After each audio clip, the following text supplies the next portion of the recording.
Hello, everyone, and welcome back to Enheartened. My name is Xavier Dagba, and I'm your host. If you are here for the first time, welcome to the show. And if you've been here for a while, well, welcome back.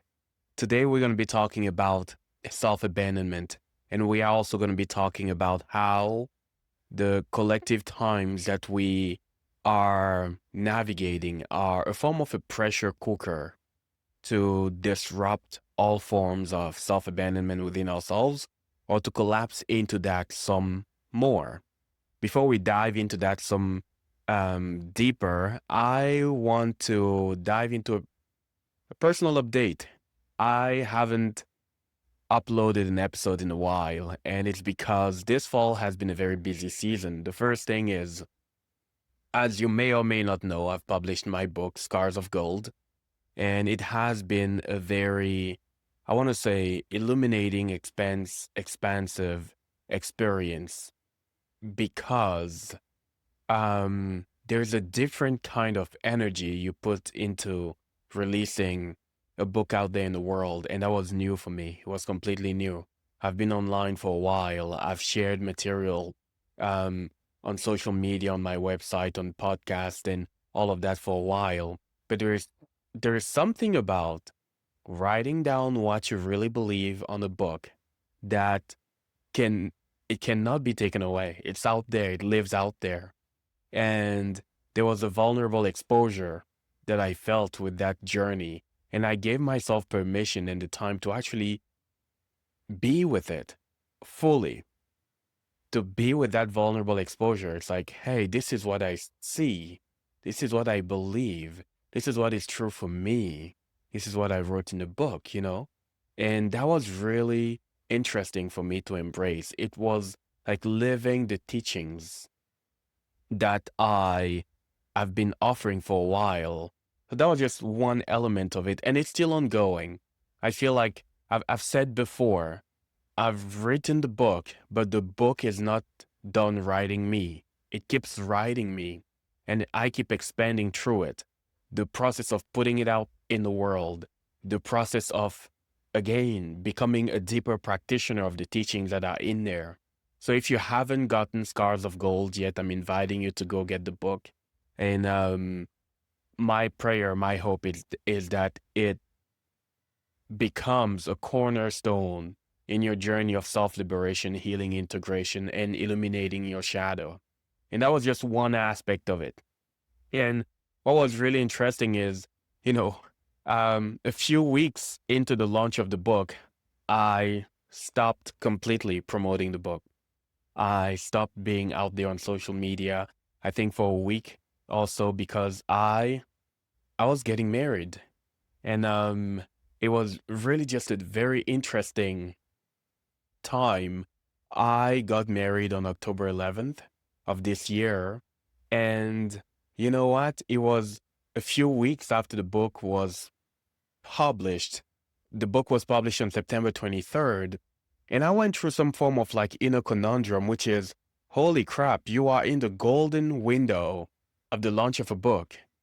And at the same time, you're getting married, your parents are here for all of this. It's like, how are you going to navigate all of that? And you know what? I chose presence. I know the book is meaningful, and I will keep putting it out in the world in the best of my ability, but I chose presence. I pressed pause on everything I had going on for the launch of the book, and I chose to be there for an event that will not happen again, which was the wedding. And the inner dynamics during that time was really interesting because there is the business oriented mind that says no, no, no, no, is it a cop out of any kind in all of that. And I witnessed that part of me, and then I was like, I choose presence, and I choose to prioritize being here fully. And to me, that was a form of like saying no to self-abandonment because the purpose, the mission, the work, the service, it does not run away. It is there. It is waiting for me. And I picked it up right after. And that was a moment. It was a deep moment that anchored peace into my heart as well. So that's the reason why as well I had many podcast episodes that were meant to be published during that time that I just disrupted. I paused for a second and I said, okay, I'm going to be here just for this moment.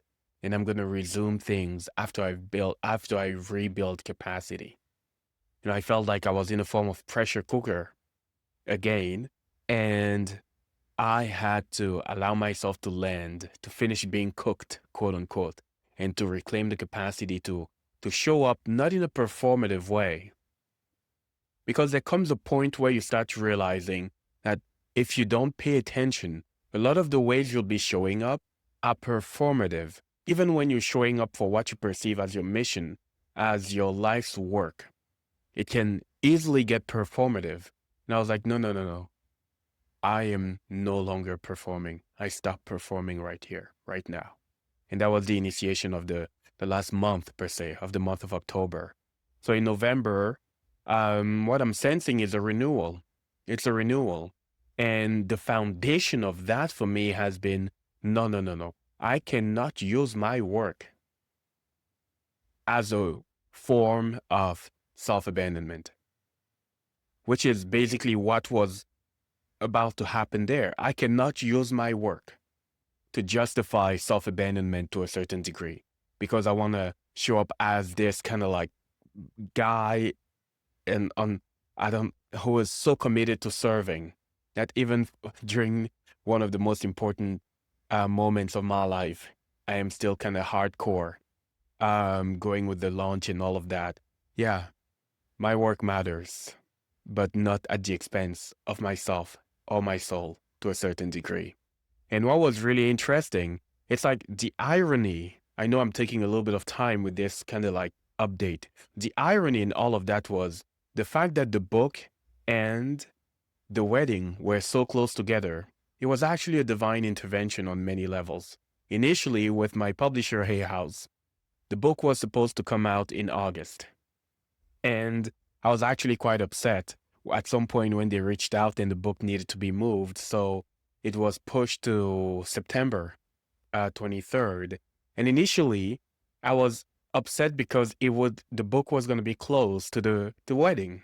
And I didn't like it that much, because I knew I wouldn't have like the full intention and focus towards promoting the book.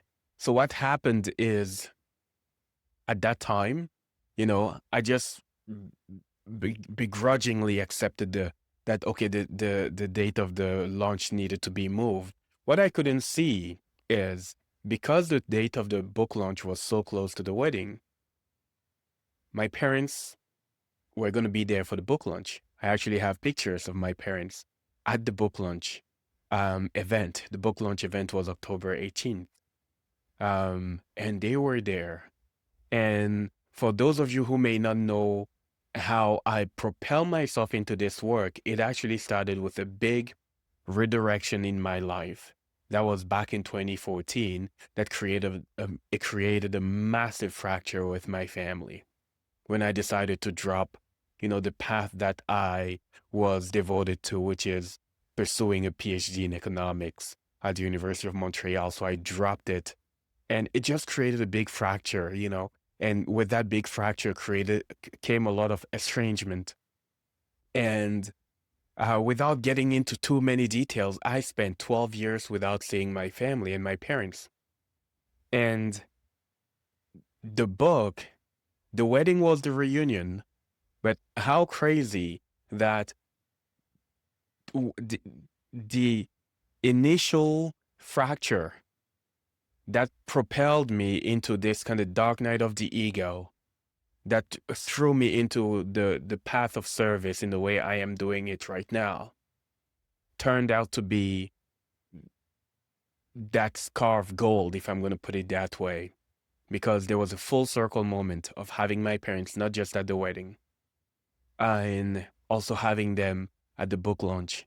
And the book is somewhere in the book I mentioned that the book is my scar of gold. But The launch itself was another scar of gold, which is something that basically is here to remind you that it is through this wound that you reclaimed a big aspect of your light.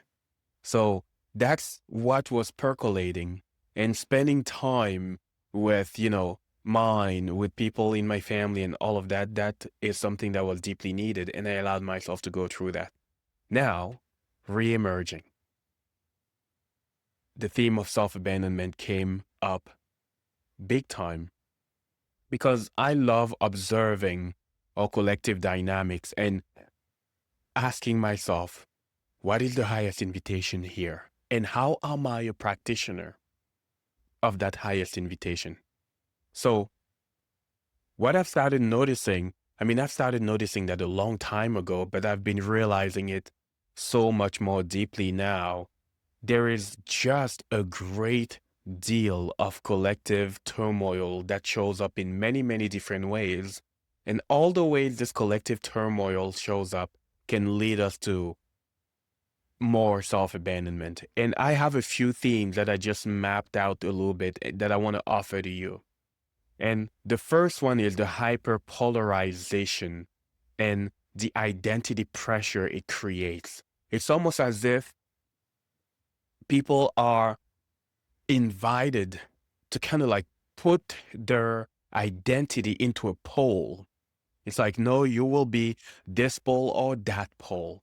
You must kind of choose a side on every kind of issue there so that we know exactly what pole you belong to. There's this intense polarization, and it creates an identity pressure where sometimes people can feel like almost forced by the energies to be like, what pole am I going to choose? What side am I going to choose? But the thing is, um, the world can, even though we have the tendency to say that things are on a spectrum, but the world becomes more of a binary, where you're invited to choose a side. And usually when you do so, also nuance dies.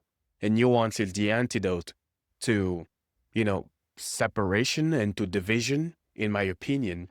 So the shadow pattern that it creates is, since nuance has to die, quote unquote, because of the polarization, the pattern it creates is, to stay accepted, I must abandon complexity, and maybe even abandon inner truth. So in a way, the hyperpolarization creates a pressure that can lead to self-abandonment to a certain degree. And another thing is just like the overstimulation, information overload. This is not new. This is not new at all. But there's a constant overload that can create sometimes false senses of urgency, constant distraction. And because of that, we basically surrendering our attention to chaos. And as we surrender our attention to chaos, it kind of blurs our sense of discernment. And if your sense of discernment is blurred, again, your sense of self is blurred. And that can also create self-abandonment. Because if you're not discerning, that means you're not really in touch with self. And if you're not fully in touch with self, the natural consequence may be many of your choices will not be informed by self. They will be informed by, the collective chaos more than it is informed by self. So, another kind of like collective energy. There's a lot of fear-based narratives that we've been going through, and some of them have foundations. Some of them are just I would say, our own collective neuroticism that is emerging, or collective kind of skepticism, worst case scenarios amplified, collective worries that are amplifying. And it creates a sense of like, I want to say, addiction to safety. And it makes sense when I'm saying that. It's not as a way to shame anybody. It absolutely makes sense that the collective survival activation, it pushes people to to want to find safety in all the ways possible, even if these ways may require of them to shrink, to stay silent, to comply, to avoid visibility, to deny their voice, to avoid the depth, because that's another thing that we do. Sometimes we disown our own depth in order to find safety. And basically the shadow pattern again, if I stay small, I stay safe.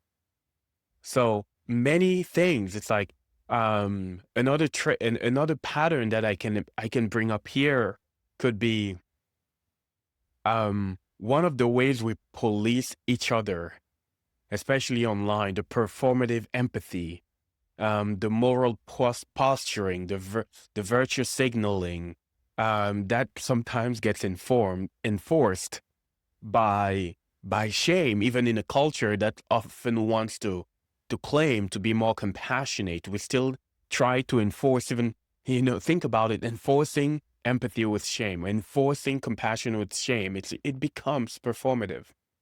It becomes performative. And yeah, and in this kind of environment, usually the tendency, again, the shadow pattern, because all of these different things, these collective trends, they have consequences. The shadow pattern is, it's better to silence myself. I don't want to risk being misunderstood, because if I am misunderstood and, any form of thought police comes my way, I may not want to experience all of that. Again, that's another pattern there that may lead to self-abandonment, where we dim our voice, we dim our expression or creative expression. And if you do that, if you really do that long enough, it doesn't feel safe to bring not just your voice and your authenticity. It goes beyond that. It goes beyond that. It goes to the abandonment of your creative expression, of your ideas that can be potently transformative. It goes into the abandonment of your soul. It goes into the abandonment of your craft. And it goes into the fact that you will not be pushing the edges that we actually need to push in order to evolve. And I see it as a great loss. Now, we're going to keep going. Another trait that I've seen is kind of like the external authority worship, and that was already there, but sticking like deeper proportions. Because when we feel unsafe, what we are often seeking is like, pay attention. If a child feels unsafe, what is that child going to look for? Like the person in position of authority. Where's mom? Where's dad? Where's the person in position of authority? And collectively, when we are ran by some survival archetypes, such as, the victim, the wounded child, maybe even, a version of the wounded child would be the orphan, the one that is kind of looking for the parental figure. We're going to look for the authority figure that does not trigger or fears, or pain. So that means we're going to outsource power. We're going to seek safety in authority. And sometimes we may find even safety in tribalism, in the herd. And these are some of the themes that are there. And the shadow pattern is sometimes it causes us to surrender our inner authority. And what that means is somebody outside of me knows me or knows better than my inner authority. Somebody outside of me knows better than my inner authority. I am not to be trusted. This is also what what most people are internalizing. I am not to be trusted. And what is the consequence? Most of the choices you will be making will not be informed by your inner self, by your inner truth, by your inner knowing, and that leads to self-abandonment. And by self-abandonment here, what I mean is not letting your authenticity lead. By self-abandonment here, what I mean is not allowing, not just in your relationships, but in life in general, not allowing yourself to share what is true for you, to express your needs, to express your real boundaries. It is, to cower or to, in all the ways you can to feel safe. And by self-abandonment here, I also mean not unleashing your light in all the ways your soul is asking you to. That specific form of self-abandonment I call soul abandonment. And I've said that multiple times on this show. To me, that is the first form of self-abandonment. Maybe the most painful one. Maybe the most painful one.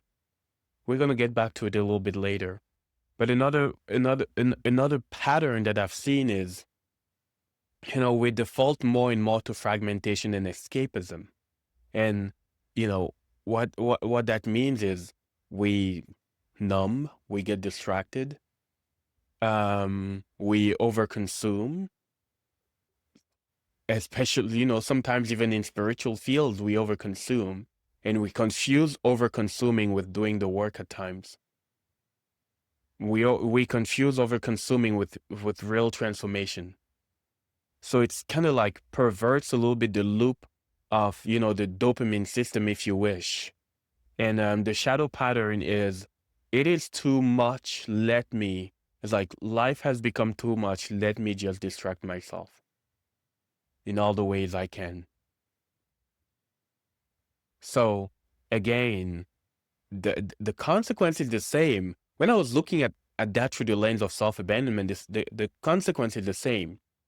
I will be, because of these patterns, we get out of touch with self, and many of the choices that we make are not anchored in our inner knowing. And another one that I wanted to anchor that I find really, really potent, especially during these times, is the collective cynicism and the disillusionment that can happen, especially when you start realizing how, systems are not what we were taught they were. Like justice is not that just, for example. Or, some institutions that were supposed to care really for people do not seem to care as much. Or you start realizing how dark human nature can be, how we can deliberately hurt each other. When you start realizing how dark we can get, wow, it can be a shock. It can really be a shock. And that can create a loss of trust in us, in human beings. So many people out there have completely lost trust in human beings. That can also create a loss of trust in, I would like to say, God at large. And that loss of trust in God can throw us into a big area of cynicism. And I also want to say, in my opinion, losing trust in God is part of our awakening. I think it's a big part of our awakening. I think cynicism is a natural part of our awakening, meaning the more you start realizing how dark we can get, and that you still need to find a way to exist in a world that can be this dark. Cynicism is just a protection mechanism that says caring hurts too much, so I will stop caring. Being hopeful hurts too much, so I will stop being hopeful. And these are usually how we cope for how dark the world can be. And this is how we cope for the lack of trust. And that's something that we are invited to evolve in the best of our ability. But usually people can get stuck in the shadow pattern of disconnecting or cynicism as a way of coping with how dark the world is. And it's basically, and it can get deeper than that. It's like when cynicism really takes a hold of us, what we want to believe is we want to believe in demons more than we believe in angels. That's a metaphor. But we believe in darkness more than we believe in goodness. Because it gets too scary to say, oh, something good can happen. It's totally possible that something good can happen. But cynicism basically gets you trapped into a place where, oh, no, it is safest to assume that nothing good will happen, that no benevolent outcome can unfold. It's safer. And in my opinion, again, that's a little bit of like a giving up. And I understand why it feels safer, but also it will lead to a great degree of self-abandonment. It's like, what's the point of trying to be bright when there is no good that will come out of it? What's the point? There's no point for most people. And since there is no point, usually what happens is we just give up. We just give up. So that too can lead to a form of self-abandonment. And here's the thing, with all these pressures, with all these kind of like energetics that are here, there are two ways I see people respond to it. Either it will cause you to outsource authority, to abandon yourself even more, to repress what is true for you, to shut down, to try to belong to a herd in the best of your ability, to equate safety with self-abandonment in the best of your ability. That's one of the ways, usually the disempowered way. And another way is it can light a fire in you. And that's kind of way I hope you are, that it lights a fire in you. And that's the reason why disrupting self-abandonment is so key into my work. And I have a workshop that I'll be running on the Alchemy of Self-Abandonment this Wednesday, where I'm inviting you to join because I really feel like these times are the perfect ingredient for you to transcend self-abandonment in ways that you have not done before. And the kind of sovereign emergence that I feel like these times can also bring up for those who choose to invites many archetypes. For sure, there's a divine rebel that says, no, nope, I will not play into this game. I will take responsibility for my perception, for truth, for power. I will be here in the best of my ability, heart, soul, body, everything. I will be here. And I refuse to repress my light. Because that is the other form of self-abandonment that is so, so strong at the moment. People, consciously or unconsciously, abandoning their light. Soul abandonment. That's how I think about it. And that too, we need a sovereign return there. And I think that is the most painful form of self-abandonment because it causes you to abandon what is the most true about you. I've said this before. The first thing you abandon is not your pain. It's not even your, some of your needs. It is your light. It is your light. And some may argue that your light is, expressing it as one of your needs. I would say, yeah, to a certain degree, yes. But that's the first form of self-abandonment. That's what we learn to repress. That's what we invited to reclaim in the best of our ability. So these amplification, that collective pressure is basically inviting us to go beyond the abandonment of all light. So there are so many different invitations that are here, to hold nuance when the world demands polarization, because all of who you are cannot fit into a pole. All of who you are cannot fit into an ideology. All of who you are cannot fit into a certain set of value system that were designed by somebody else. Like, and when it's like some of the highest invitations when the world is almost demanding that we stop being human. The revolution is to be human with more raging passion. More raging passion. And that includes holding all of the nuance about yourself. And another aspect is to practice being sovereign in the face of systems that demand allegiance, blind obedience, conformity to a certain degree. And one of the things that I love is to practice keeping an open heart in a world that says armor up. Armor up. One of the things about disrupting self-abandonment that is so counterintuitive is it is, we for the longest time we've learned how to stay safe by being hidden. That's what we've learned. So as you are disrupting self-abandonment, you basically have to anchor a new definition of safety. And this is not just intellectual. By the way, this workshop we're going to be doing, it's not intellectual at all. All these ideas, they sound good, but how can you anchor them within your psyche, within your body, within your cells, within your nervous system? How can you anchor that?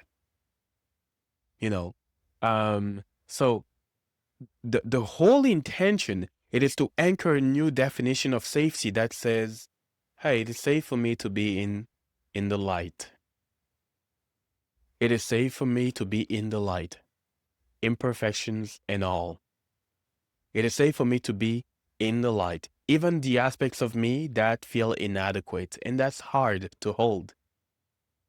In order to bring them into the light, you're going to have to see them, to practice holding them without shutting down. You're going to have to meet the archetypal fears that we all have to meet. And part of it will be also in the workshop. It's like, can you meet the fear of humiliation without shutting down, without abandoning yourself? And especially the fears that are still here, alive within yourselves. Another one, can you be with the fear of alienation or exclusion without abandoning yourself? By the way, chapter 2 of my book is, Scars of Gold. Chapter 2 is self-abandonment, the beginning of the divide. So the archetypal fears, first, humiliation, second, alienation, third, loss.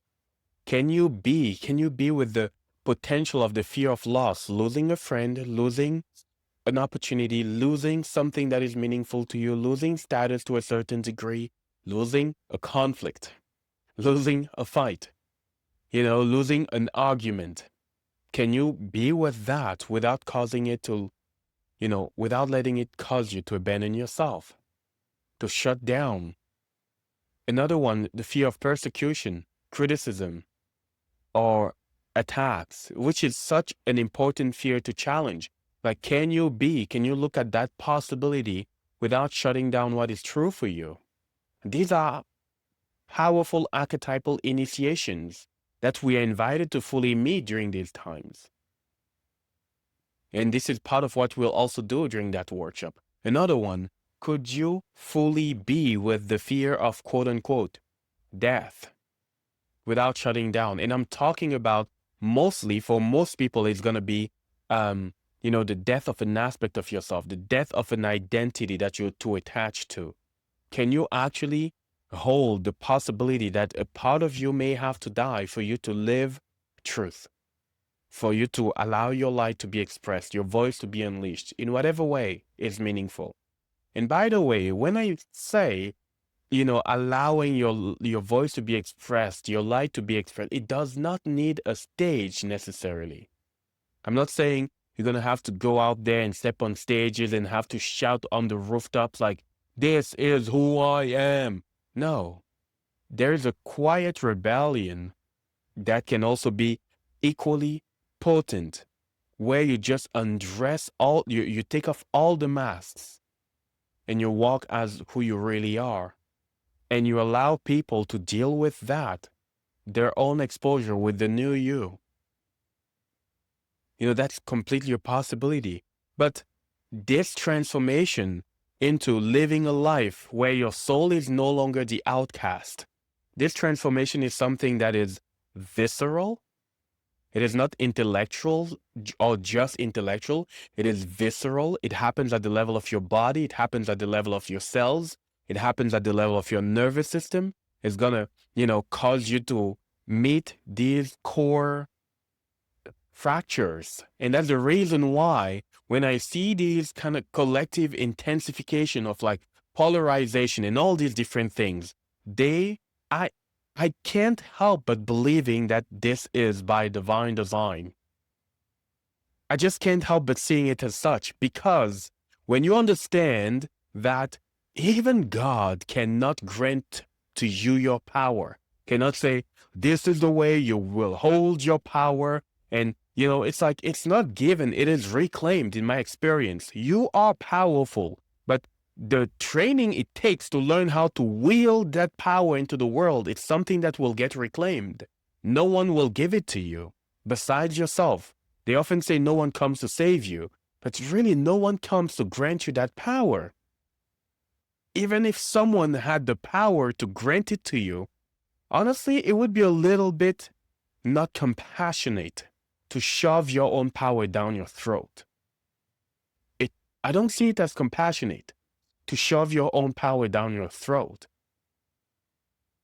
So the invitation is, okay, since I have to reclaim that power, and that power cannot be, if we speak from the awareness of the divine, just for a little bit, if we try to imagine that, that divine source, the creator, that God was like, okay, I need these human beings to reclaim their power, but I can't force feed that power to them. So how can we create the proper environment for them to feel like they have no other choice than reclaiming their power? And the only answer that comes to mind for me, in my humble human mind, is there is going to be an amplification of friction that will give people no other choice than either step into some more liberation, reclaiming their power, letting go of all the ways we are betraying ourselves. And as the first option, and the other option would be fall into more self-deception, forsake our power, abandon our power, outsource authority even more. And the other thing that is so important to remember as well is every single person that you outsource your authority to is basically meant to disappoint you. Because they were never meant to hold that authority to begin with. That authority is yours. So whether it's a person in position of authority, whether it's a guide, and please don't do that with me. I'm not interested in holding any of your authority. I'm just here sharing what feels true to me. And if something resonates with you, please take it. If it doesn't resonate with you, then leave it behind. And please, in the process, let's just be human beings, as respectful as possible, capable of holding nuance in the best of our ability. We get to model that. We can practice that. So the point I was getting at is the energetics that we're looking at are the perfect environment for you to reclaim more of your power. And I hope that this is what you want to make of these times, to use them as an opportunity to reclaim more of who you are. So the question is, with all this collective conditioning, what are you going to do? It's like, are you going to use it to silence yourself to fit into the narrative? Are you going to outsource your authority to feel safe, to keep the peace? Are you going to dim your intuition and your light to avoid the tension that may come with walking a path that is unique to you and to avoid offending people? And are you going to abandon your gifts so that you don't stand out, so that you don't risk being attacked? Or will you return to yourself? Will you return to yourself? I call it the deep return. That's what is going on. That's what is happening at the moment. And that's also what I want to take you through in a workshop, the Alchemy of Self-Abandonment. It's going to go beyond exploring personal patterns. It's going to go beyond just like the psychological aspect of self-abandonment, which is, am I able to express my needs and my boundaries in a relationship? Am I able to voice what I really believe in a relationship, which is already fantastic. That's the foundation, but can we evolve it to like soul abandonment, to light abandonment, to service abandonment, to creative abandonment, to authority, inner authority abandonment? Can we expand that to all these realms where you can become somebody who has reclaimed themselves enough so that you are able to take not just your voice out of the shadow, not just your authenticity out of the shadow, even though that alone is already massive, but for all the light workers, for all the creatives, for all the healers listening to all of this, you know, to a certain degree, I know for goddamn sure that I do that to a certain degree, that sometimes there is still a little bit of the, I want to say, the edges that I really want to express that still live in the shadow. There's still a little bit of diluting in there. That to a certain degree, the a part of the impact potential that I could bring to the world is still living in the shadow, and we're invited to undo that. You know, for some of you, it's going to look like, hey, take that business out of the shadow. Take that masterpiece you've created and that still lives in your closet out of the shadow. That's a form of self-abandonment. Take your craft out of the shadow. Take your voice out of the shadow. Take that idea out of the shadow.